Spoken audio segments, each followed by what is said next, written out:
Hello guys! So, nandito na naman po ako para magluto po ng simpleng ulam. So, ang ulam po na lulutuin ko ay hindi po siya masyadong magastos.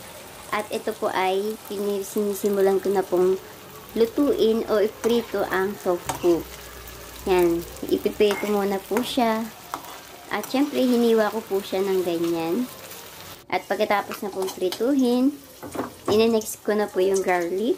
So, itong garlic guys, pinapapula ko muna po siya dahil sa mga gusto po ng bawang or garlic, mas gusto po nila na mapula-pula ang garlic.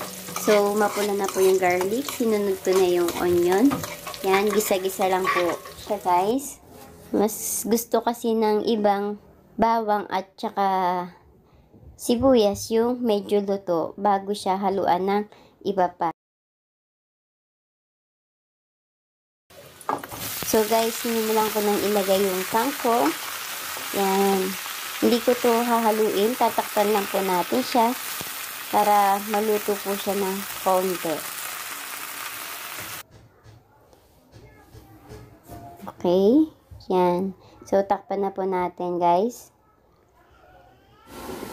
Ito na po, okay na po yung ating kangkong. So, sisimulan ko na pong ilagay yung ipinirito kong tofu. Yan, lagay na po natin yung tofu or yung tokwa.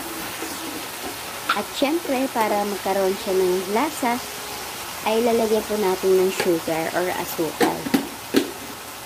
Okay, dadagdagan pa po natin yan na black pepper. Yan, or pamintang pino po. Lalagay po natin. At para lalong sumarap po ang ating ulam, lagyan po natin ng magic sarap. So, maglagay po ako ng vinegar or yung suka. At syempre, oyster sauce, hindi mawawala po sa ating lutuin.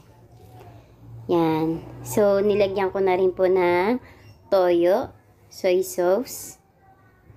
At syempre, ito po ay halu-haluin natin hanggang sa mag-mix po sila. At madalas po ay maganda rin pong magluto tayo ng mga simpleng ulam gaya po nito.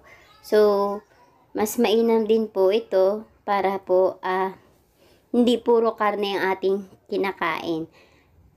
Okay? Tapos kung hukayin po ito o haluin, maglalagay po ako ng tubig. Nag-add water po ako. Yan. Pag nahalo na ito guys, so tatakpan ko na lang siya at aantayin na lang po siyang maluto. 2,000 years later. So ito na guys, luto na po yung adobong kangkong na may tofu. Yan, sisimulan na po natin siyang hanguin at ipapatikim ko po siya sa aking kapatid kung magugustuhan niya yung niluto ko. Tara guys! So, ito na guys. Ito po yung kapatid ko. At nakikita ko na enjoy siya sa pagkain. At gustong gusto niyang kumain nito.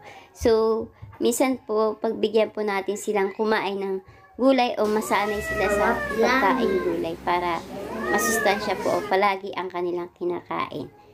So, yan. Hindi na po siya kumain ng kanin.